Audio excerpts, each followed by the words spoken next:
An alternative means of fastening a wide range of materials to masonry and steel is to use powder actuated fastening tools. These tools are also called explosive powered handheld fastening tools. Powder actuated fastening tools, often shortened to PA tools, are designed to use specially manufactured drive pins and threaded studs. Drive pins are mainly used for fastening timber and light gauge metals to concrete and steel. They are generally used for permanent fixtures. Threaded studs are used where removable fixings are required. There are two distinct types of powder-actuated fastening tools used around the world. These are direct-acting high-velocity tools and indirect-acting low-velocity tools.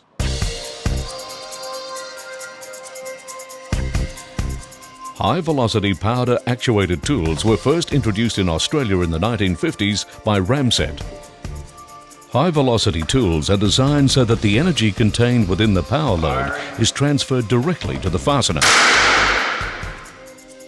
These tools have a simple operating mechanism. However, due to the nature of this design, it is important to correctly determine the power required for a fixing, as any excess energy may cause the fastener to penetrate the fixture further than required. All high-velocity tools are produced with a large guard to protect the operator from possible ricochet of the fastener, and precise angle fire control to prevent the tool from being fired at more than 7 degrees from being perpendicular to the work surface. Guide marks are located on the safety shield to allow the operator to properly align the fastener position. The tool is fired via a trigger. In general, high-velocity tools are of a simple design that requires reloading of the drive pin and power load each time the tool is activated. Many high-velocity tools continue to be sold up until the turn of the century and can still be found in use on job sites across Australia. High-velocity tools have now been essentially superseded by new low-velocity piston-type tools.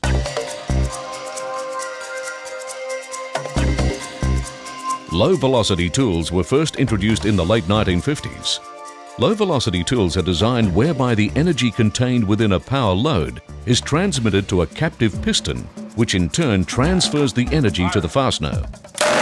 This design limits the velocity of the fastener to less than 100 meters per second and thus greatly reduces the possibility of overdriving the fastener. The majority of any excess energy is contained within the tool by means of the captive piston. There are now many different low-velocity tool models that range from simple single-shot tools to multiple-shot tools. In the case of multiple-shot tools, the power loads are collated in either a steel disc or a plastic strip. Firing. Low-velocity tool models also vary in the manner in which the captive piston is returned to the correct position for firing. Some tools return the piston as part of a manual cycling process, Firing. whilst other tools use an external mechanical steel spring. Firing. Or an engineered internal rubber spring. Fasteners are available for low-velocity tools separately or collated in strips of 10 for tools fitted with a fastener magazine. In most powder-actuated tools, the firing mechanism is activated by a trigger. Firing can only occur when the tool is cocked and pressed firmly against the work surface.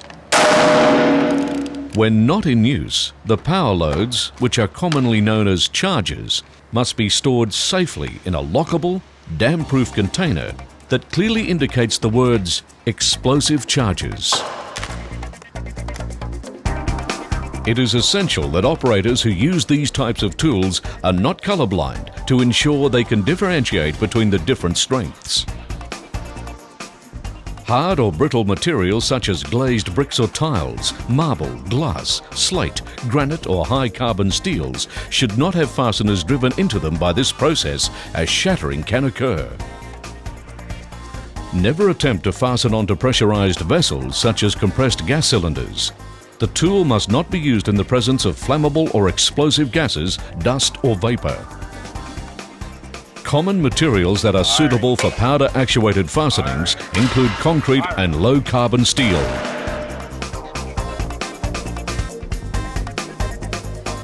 When working with powder-actuated fastening tools, Eye protection is essential. Safety glasses with side shields must be worn. Earmuffs or plugs must be worn. Safety boots are also required. Powder actuated fastening tools are not toys. Never point the tool at yourself or any other person. This rule applies even if you think the tool is not loaded. When the tool is being operated, keep all parts of your body clear of the lower front area where the fasteners are being driven. It is of prime importance that operators of these tools be conversant with the manufacturer's instructions with regard to loading, firing, and maintenance of the tool. Powder actuated fastening tools should not be used by persons under 18 years of age. Operators must also be aware of state government regulations governing the use of these tools and must hold an accredited operator certificate where required. The tool should only be used for the purpose for which they are designed. Never depress the tool against your hand or any other part of your body. Only ever depress the tool against the work surface. Firing. Do not throw the tool onto the ground or use it as a hammer. Care should be taken to avoid driving fasteners through existing holes or close to the edges and corners of brick and concrete, as this could cause the material to shatter. The tool should not be loaded until it is at the area where it is to be used. It then should not be loaded until immediately prior to fastening. Do not lay down or carry around a loaded tool. Always unload the tool before moving to another location or when its use is no longer required. The Australian standard for powder actuated tools requires that all tools be serviced at least once every 12 months by an authorised service centre. If a misfire occurs, the tool must be held firmly against the work surface for a minimum of 10 seconds. When the tool is removed, the power load should be then extracted. If the power load is jammed, do not attempt to prise it clear. If the power load cannot be removed, the tool should be locked in its case and returned to an approved powder actuated tool service centre. Any indented power load which is not fired should not be used again. When the tool is not in use, it must be unloaded and placed in a lockable case or container.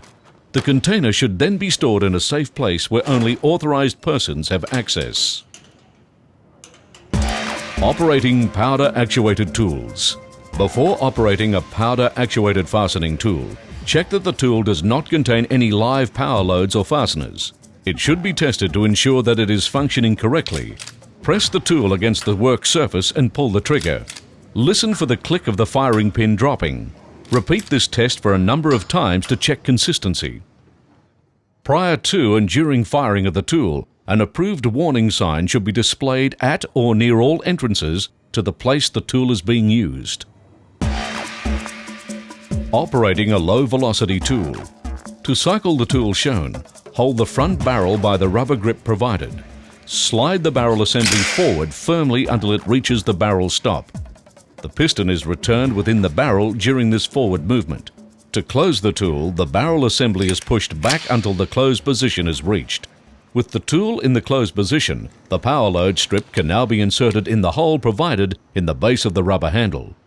Double check that the power load is of the correct strength. Push the strip in until the flat of your finger is firmly against the handle.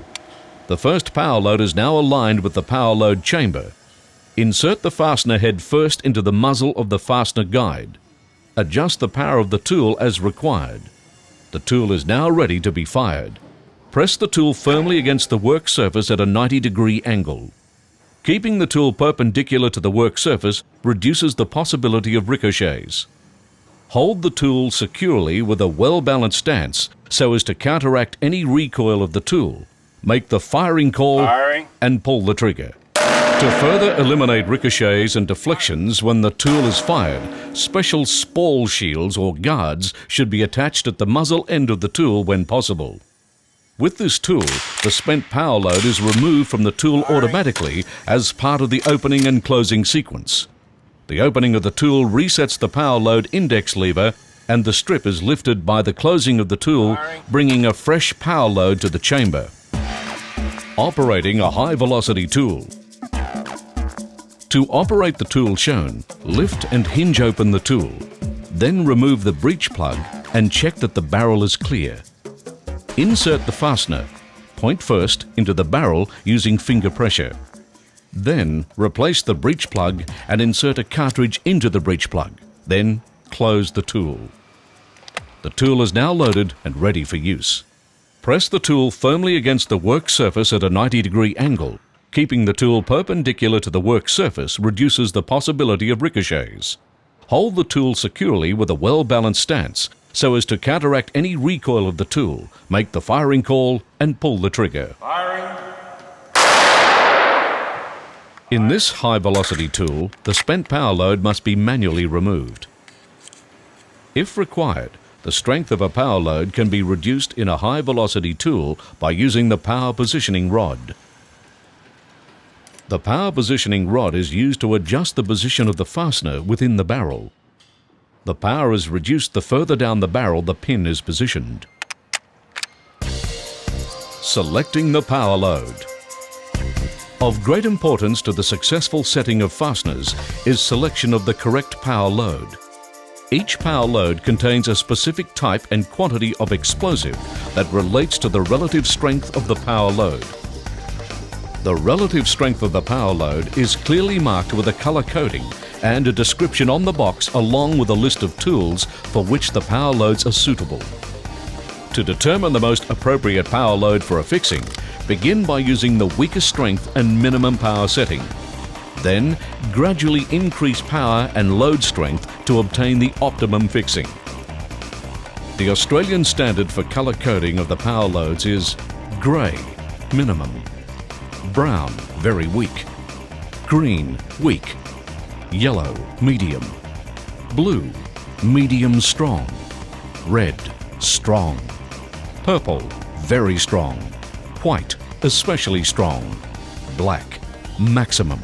However, the most commonly available colours or strengths are green, yellow and red. Powder actuated fasteners. The primary objective of powder actuated fastening tools is to safely and efficiently set a fastener firmly and securely into a specific material or materials. The fasteners are specifically designed to be used with these types of tools, and a wide range of pins and studs are available to suit many applications. All fasteners include a plastic guidance tip. This tip centers the fastener in the barrel and ensures that the fastener remains in the correct position until being fired. Just as it is important to select the correct power load, it is equally important to select the most appropriate fastener for a given application. The following examples will help in making the correct selection. Fixing to concrete. When selecting a drive pin, the overall shank length of the pin should be the thickness of the material to be fastened, plus 6 to 8 times the shank diameter of the drive pin. When using a threaded stud, the thread length must allow for the material thickness to be attached, plus an allowance for the nut and washer. To avoid withdrawal of threaded studs, care should be taken not to over-tighten the nut. When fixing to concrete or masonry, which must be at least 100 mm thick, fasteners should not be driven closer than 75 mm to an edge or another fastener. Fixing to steel. When selecting a drive pin or stud, the overall shank length of the fastener should include the thickness of the material to be fastened, plus the thickness of the steel, plus 6 mm to ensure that the point of the fastener extends right through the materials. When fixing to steel, which must be at least 4 mm thick, fasteners should not be driven closer than 13 mm to an edge or closer than 25 mm to another fastener. When fixing to steel that is more than 8 mm thick, the required length is calculated by adding 12 mm to the fixture thickness. Certain applications require a fastener to be fired through a disc. These discs are used when fastening soft materials such as timber, light gauge metals and non-metals. The disc provides the fastener with a larger head and increases its bearing area. Powder actuated fastening tools can be great time and energy savers, providing you use the tool safely, and correctly. Firing. Ramset. Find us online at www.ramset.com.au or telephone our customer service centre on 1300 780 063.